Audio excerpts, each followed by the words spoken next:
नमस्कार दोस्तों, आज हम कंपेयर करने वाले हैं तो बहुत ही बढ़िया प्रोसेसर को जो कि Intel Core i5 13 जनरेशन जिसका वेरिएंट है 13500H, उसके साथ Intel Core i7 12 जनरेशन जिसका वेरिएंट है 12650H। ये जो दोनों प्रोसेसर है वो आपको 70,000 से लेकर 1 लाख के अंदर के लैपटॉप में देखने को मिलता है। जो Intel Core i5 13 generation processor है वो आपको Asus VIVO 15 OLED, Asus VIVO S15 OLED and Asus VIVO 16X पे देखने को मिलता है। जो Intel Core i7 12 generation processor है वो आपको Asus VIVO 15, Asus VIVO 16X, MSI Cyborg 15 and SP Victus पे देखने को मिलता है। तो चलते हैं आज की इस वीडियो में इन दोनों प्रोसेसर को अच्छी तरीके से कंपेयर करते हैं और जानने की कोशिश करते हैं कि आपको इन दोनों प्रोसेसर के अंदर किसको खरीदना बिल्कुल सही रहेगा। तो आपको रिक्वेस्ट है कि वीडियो को बिल्कुल ही स्किप मत कीजिए। ये जो प्रोसेसर के साथ जो लैपटॉप आते हैं उन सारे लैपटॉप का बेस्ट बाय लिंक आपको डिस्क्रिप्शन पर मिल जाएगा। अगर आप मुझे सपोर्ट करना चाहते तो प्लीज़ उस लिंक से जरूर खरीदना। तो वीडियो में आगे बढ़ने से पहले अगर आप इस चैनल पर नए हो तो सब्सक्राइब कीजिए। सब्सक्राइब करने के साथ बगल में जो बेल आइकन है उसे जोर से दबा दीजिए। ओके, चलते हैं with wasting any time, let's start the video. Hi, this is Divya Jyoti, you watching my channel डिटेकी। Let's start. पहले स्टार्ट करते हैं रिलीज डेट से। Intel i5 13 जनरेशन रिलीज हुआ है 3 जनवरी 2023 को। अगर हम Intel i7 12 जनरेशन प्रोसेसर के बारे में बात करें वो रिलीज हुआ था 4 जनवरी 2022 को। सो रिलीज डेट के मामले में Intel i5 13 जनरेशन एक नया प्रोसेसर है। कोर्स एंड आर्किटेक्चर के बारे में Intel i5 13 जनरेशन प्रोसेसर पर आपको 64 बिट रेक्टेलक एज आर्किटेक्चर बेस्ड एक 12 कोर्स देखने को मिलता है, जिसमें आपको 4 performance core and 8 efficiency core देखने को मिलता है। अगर हम Intel Core i7 12 generation processor के बारे में बात करें वहां पर आपको 64 bit Alder Lake edge architecture based एक 10 कोर्स देखने को मिलता है, जिसमें आपको performance core 6 and efficiency core 4 देखने को मिलता है। तो यहाँ पर देखें तो Intel Core i5 13 generation processor पर आपको टास्क डिस्ट्रीब्यूशन के लिए आपको 12 कोर्स देखने को मिलता है, जिसमें आपको हल्का फुल्का काम के लिए 8 कोर्स एंड हेवी टास्क के लिए 4 कोर्स देखने को मिलता है। अगर हम Intel i7 12 जनरेशन प्रोसेसर के बारे में बात करें वहां पर आपको टास्क डिस्ट्रीब्यूशन के लिए 10 कोर्स देखने को मिलता है, जिसमें आपको हल्का फुल्का काम के लिए 4 कोर्स एंड हेवी टास्क के लिए 6 कोर्स देखने को मिलता है। तो यहाँ पर कोर्स एंड आर्किटेक्चर के बारे में बात करें तो Intel i5 13 जनरेशन प्रोसेसर पे आपको ज़्यादा कोर्स देखने को मिलता है, but Intel i7 12 generation processor पे आपको ज़्यादा परफॉर्मेंस कोर्स भी देखने को मिलता है। इस कारण से जो Intel i7 12 जनरेशन प्रोसेसर है वहाँ पर आपको परफॉर्मेंस भी अच्छी खासी देखने को मिलेगा। मतलब अगर आप हेवी टास्क करते हो। थ्रेड्स के बारे में Intel i5 13 जनरेशन प्रोसेसर पर आपको 16 थ्रेड्स देखने को मिलता है, जिसमें आपको परफॉर्मेंस कोर पे 8 थ्रेड्स एंड एफिशिएंसी कोर पे 8 थ्रेड्स देखने को मिलता है। अगर हम Intel i7 12 जनरेशन प्रोसेसर के बारे में बात करें वहाँ पर भी आपको 16 थ्रेड्स देखने को मिलता है, जिसमें आपको परफॉर्मेंस कोर पे 12 थ्रेड्स एंड एफिशिएंसी कोर पे 4 थ्रेड्स देखने को मिलता है। तो यहाँ पर देखें तो दोनों प्रोसेसर पे आपको 16 थ्रेड्स देखने को मिलता है, जो कि बहुत ही ज़्यादा थ्रेड्स देखने को मिलता है। इस कारण से यहाँ पर जो मल्टीटास्किंग होगा बहुत ही धांसू देखने को मिलेगा। सो थ्रेड्स के मामले में दोनों प्रोसेसर लगभग एक जैसे हैं। फैब्रिकेशन प्रोसेस के बारे में दोनों प्रोसेसर आपको 10 नैनोमीटर की मिल जाएगी। तो यहाँ पर देखें तो दोनों प्रोसेसर पर आपको सेमीकंडक्टर साइज छोटा देखने को मिलता है। इस कारण से ये जो दोनों प्रोसेसर बैटरी एफिशिएंट प्रोसेसर बन जाता है। सो फैब्रिकेशन प्रोसेस के मामले में दोनों प्रोसेसर लगभग एक जैसे हैं। CPU स्पीड के बारे में Intel i5 13 जनरेशन प्रोसेसर पे आपको परफॉर्मेंस कोर पे इंडिविजुअल कोर की बेस फ्रीक्वेंसी मिलता है 2.6 गीगाहर्ट्ज की एंड टर्बो बूस्ट फ्रीक्वेंसी मिलता है 4.7 गीगाहर्ट्ज की। अगर हम एफिशिएंसी कोर के बारे में बात करें वहाँ पर आपको बेस फ्रीक्वेंसी मिलता है 1.9 गीगाहर्ट्ज की एंड टर्बो बूस्ट फ्रीक्वेंसी मिलता है 3.5 गीगाहर्ट्ज की। अगर हम Intel Core i7 12 generation processor के बारे में बात करें वहाँ पर आपको परफॉर्मेंस कोर पे इंडिविजुअल कोर की बेस फ्रीक्वेंसी मिलता है 2.3 गीगाहर्ट्ज की एंड टर्बो बूस्ट फ्रीक्वेंसी मिलता है 4.7 गीगाहर्ट्ज की। अगर हम एफिशिएंसी कोर के बारे में बात करें वहाँ पर आपको बेस फ्रीक्वेंसी मिलता है 1.6 गीगाहर्ट्ज की एंड टर्बो बूस्ट फ्रीक्वेंसी मिलता है 3.5 गीगाहर्ट्ज की। तो यहाँ पर देखें तो बेस फ्रीक्वेंसी आपको Intel Core i7 12 generation processor पे बेहतर देखने को मिलता है, बट टर्बो बूस्ट फ्रीक्वेंसी आपको दोनों ही प्रोसेसर पे ऑलमोस्ट सेम देखने को मिलता है। तो यहाँ पर जो Intel Core i7 12 generation processor है वहाँ पर आपको थोड़ी बहुत अच्छी खासी परफॉर्मेंस देखने को मिलेगा, क्योंकि वहाँ पर आपको बेस फ्रीक्वेंसी भी अच्छी खासी देखने को मिलता है। तो CPU स्पीड के मामले में इंटेल कोर i7 12 जनरेशन एक बेहतर प्रोसेसर है। अब बात कर लेते हैं केस मेमोरी के बारे में। तो एक बात याद रखना, जितना ज़्यादा केस मेमोरी होगा वो उतना अच्छा प्रोसेसर होगा। पहले जान लेते हैं L1 केस के बारे में, जो सबसे छोटा होता है पर स्पीड के मामले में बहुत ही फास्ट होता है।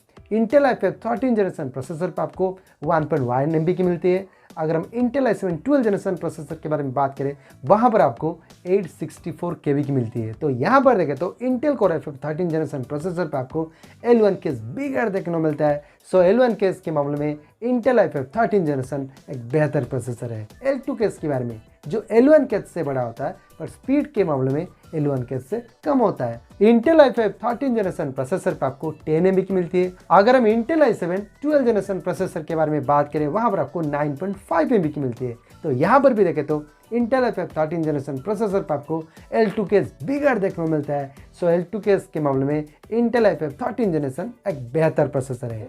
L3 केस के बारे में, जो सबसे बड़ा होता है पर स्पीड के मामले में L1 case and L2 case से कम होता है।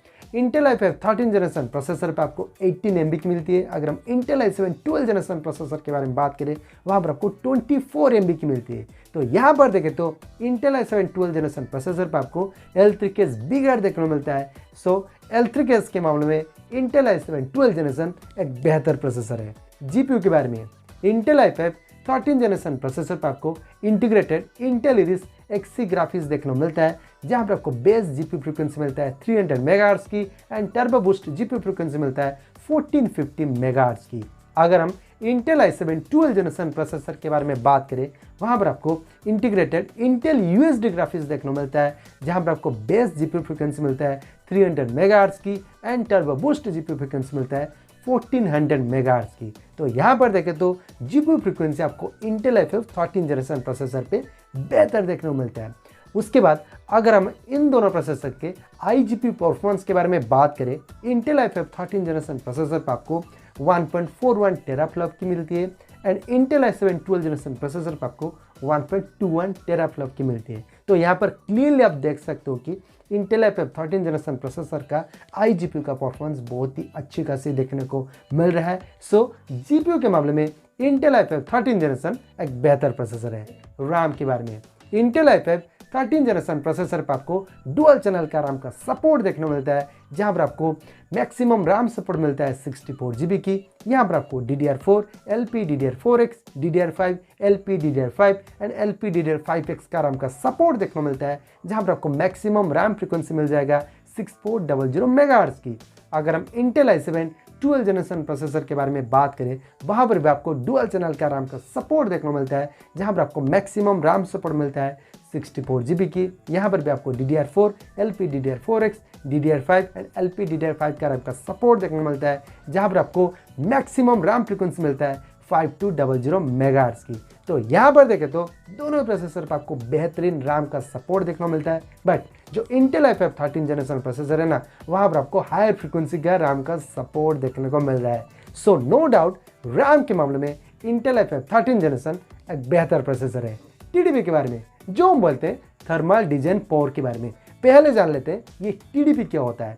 TDP ये होता है कि एक प्रोसेसर होता है, प्रोसेसर काम करने के बाद थोड़ा बहुत तो हीट करेगा, उसी हीट को ठंडा करने के लिए जो कुछ मैकेनिज्म यूज होता है, मतलब एक कूलिंग सिस्टम यूज होता है। वो जो कूलिंग सिस्टम कुछ तो एनर्जी लेगा, जो भी कुछ एनर्जी लेगा उसको हम वाट में कैलकुलेट करते हैं, उसको ही हम TDP बोलते हैं। तो जितना ज़्यादा TDP होगा वो उतना ज़्यादा पावर कंजप्शन करेगा, तो जितना कम TDP होगा वो उतना लो पावर कंजप्शन करेगा। तो यहाँ पर देखें तो दोनों प्रोसेसर पर आपको 45 वाट का TDP देखने को मिलता है। दैट मीन्स दोनों प्रोसेसर पर आपको TDP हायर देखने को मिलता है। इसका मतलब है कि दोनों प्रोसेसर पर आपको पावर कंजप्शन भी ज़्यादा देखने को मिलेगा।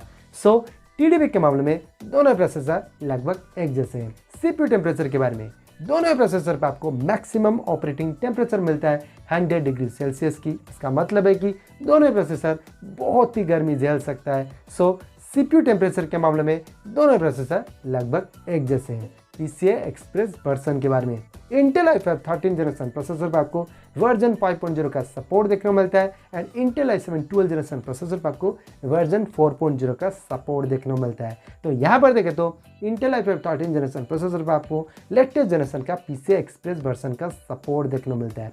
अब बात कर लेते हैं PCI लेन के बारे में। तो PCI लेन क्या होता है? PCI लेन ये होता है कि जो प्रोसेसर जो डाटा ट्रांसफ़र करेगा, जिस रास्ते से डाटा ट्रांसफ़र होगा ना, उसको ही हम लेन बोलते हैं। तो जितना ज़्यादा PCI लेन होगा उतना ज़्यादा फास्ट डाटा ट्रांसफ़र होगा। तो यहाँ पर देखें तो दोनों प्रोसेसर पर आपको 28 PCI लेन देखने को मिलता है। दैट मीन्स यहाँ पर आपको डाटा ट्रांसफ़र बहुत ही फास्ट देखने को मिलेगा। तो ओवरऑल यहाँ पर PCI Express वर्जन के बारे में बात करें तो Intel i5 13 जनरेशन प्रोसेसर पर आपको लेटेस्ट जनरेशन का PCI Express वर्जन का सपोर्ट देखने को मिलता है। सो PCI Express वर्जन के मामले में Intel i5 13 जनरेशन एक बेहतर प्रोसेसर है। अब जान लेते हैं दोनों प्रोसेसर के बेंचमार्क कोर्स के बारे में। पहले जान लेते हैं Cinebench R23 के बारे में। Intel i5 13 जनरेशन प्रोसेसर पर आपको सिंगल कोर में मिल जाएगा 1811 एंड मल्टी कोर में 14137। अगर हम Intel i7 12 जनरेशन प्रोसेसर के बारे में बात करें, वहाँ पर आपको सिंगल कोर में मिल जाएगा 1777 एंड मल्टी कोर में 14130। तो यहाँ पर देखें तो दोनों प्रोसेसर पर आपको ऑलमोस्ट सेम स्कोर देखने को मिलता है। कहते हैं पासमार्क CPU के बारे में। Intel i5 13 जनरेशन प्रोसेसर पर आपको सिंगल कोर में मिल जाएगा 3686 एंड मल्टी कोर में 24275। अगर हम Intel i7 12 जनरेशन प्रोसेसर के बारे में बात करें, वहाँ पर आपको सिंगल कोर में मिल जाएगा 3784 एंड मल्टी कोर में 24637। तो यहाँ पर देखें तो सिंगल कोर का स्कोर एंड मल्टी कोर का स्कोर में आपको थोड़ा बहुत Intel i7 12 जनरेशन प्रोसेसर पे थोड़ा बहुत बेटर स्कोर्स देखने को मिलता है। Geekbench 5 के बारे में Intel i5 13 जनरेशन प्रोसेसर पर आपको सिंगल कोर में मिल जाएगा 1726 एंड मल्टी कोर में 11038। अगर हम Intel i7 12 जनरेशन प्रोसेसर के बारे में बात करें, वहाँ पर आपको सिंगल कोर में मिल जाएगा 1780 एंड मल्टी कोर में 11142। तो यहाँ पर भी देखें तो सिंगल कोर का स्कोर एंड मल्टी कोर का स्कोर आपको थोड़ी बहुत Intel i7 12 जनरेशन प्रोसेसर पे बेटर देखने को मिल रहा है। तो ओवरऑल यहाँ पर बेंचमार्क स्कोर्स के बारे में बात करें तो सिंगल कोर का स्कोर एंड मल्टी कोर का स्कोर ऑलमोस्ट दोनों प्रोसेसर पे सेम देखने को मिलता है। But Intel i7 12 generation processor पर आपको थोड़ी बहुत बेटर निकल कर आता है। सो बेंचमार्क स्कोर्स के मामले में Intel i7 12 जनरेशन एक बेहतर प्रोसेसर है। तो ये रहा complete comparison between Intel i5 13 generation जिसका वेरिएंट है 13500H, उसके साथ Intel i7 12 जनरेशन जिसका वेरिएंट है 12650H। अब जान लेते हैं दोनों प्रोसेसर के प्रोस के बारे में। पहले जान लेते हैं Intel i5 13 जनरेशन प्रोसेसर के प्रोस के बारे में। पहले तो ये एक नया रिलीज हुआ प्रोसेसर है। उसके बाद यहाँ पर आपको ज़्यादा कोर्स देखने को मिलता है, ज़्यादा थ्रेड्स भी देखने को मिलता है। उसके बाद यहाँ पर आपको हाई टर्बो बूस्ट फ्रीक्वेंसी भी देखने को मिलता है। उसके बाद यहाँ पर आपको L1 L2 के बिगर देखने को मिलता है। उसके बाद यहाँ पर आपको पावरफुल इंटीग्रेटेड GPU देखने को मिलता है, हायर रैम फ्रीक्वेंसी का सपोर्ट भी देखने को मिलता है एंड एट लास्ट यहाँ पर आपको लेटेस्ट जनरेशन का PCI Express वर्जन का सपोर्ट देखने को मिलता है। अगर हम Intel i7 12 जनरेशन प्रोसेसर के बारे में बात करें, यहाँ पर भी आपको ज़्यादा थ्रेड्स देखने को मिलता है एंड ज़्यादा परफॉर्मेंस कोर्स देखने को मिलता है।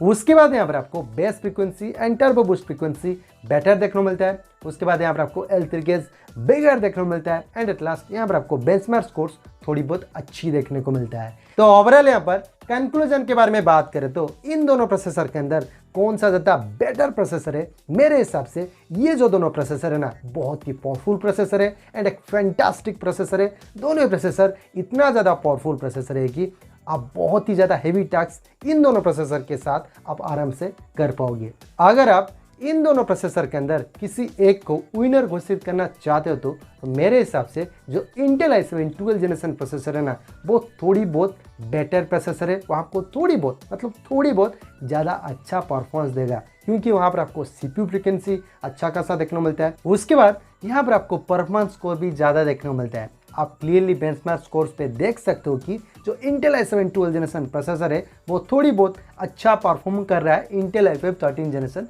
प्रोसेसर से। सो यहाँ पर विनर है Intel i7 12 generation processor. But जो Intel i5 13 जनरेशन प्रोसेसर है ना, वो बहुत ही पावरफुल प्रोसेसर है, बहुत ही अच्छा प्रोसेसर है। आप ये प्रोसेसर के साथ भी आप जा सकते हो, क्योंकि वहाँ पर आपको जो इंटीग्रेटेड जीपीयू है बहुत ही अच्छा देखने को मिलता है। उसके बाद रैम का फ्रीक्वेंसी भी अच्छा खासा देखने को मिलता है। सो अब इंटेल FF 13 जनरेशन प्रोसेसर के साथ भी आप जा सकते हो। तो ये रहा मेरा ओपिनियन। आपको क्या लगता है मेरा ओपिनियन के बारे में, आप प्लीज़ मुझे कमेंट सेक्शन पे जरूर बता सकते हो। अगर आपको किसी के बारे में डाउट आता है तो प्लीज़ मुझे कमेंट सेक्शन पे पूछ सकते हो, या फिर मुझे इंस्टाग्राम पे मैसेज कर सकते हो, मैं आपको जरूर से रिप्लाई दे दूंगा। और हाँ, आप कौन सा प्रोसेसर के लिए इंटरेस्टेड हो, आप प्लीज़ मुझे कमेंट सेक्शन पे जरूर बताना। तो चलते हैं, वीडियो को यहीं पर खत्म करते हैं। अगर आपको वीडियो अच्छी लगी तो लाइक कीजिए, शेयर कीजिए, सब्सक्राइब कीजिए। सब्सक्राइब करने के साथ बगल में जो बेल आइकन है उसे जरूर दबा देना, क्योंकि फ्यूचर में अगर कुछ अपडेट आता है तो आपके पास जरूर नोटिफिकेशन आ जाएगा। तो चलते हैं, थैंक यू, बाय बाय, जय हिंद, वंदे मातरम।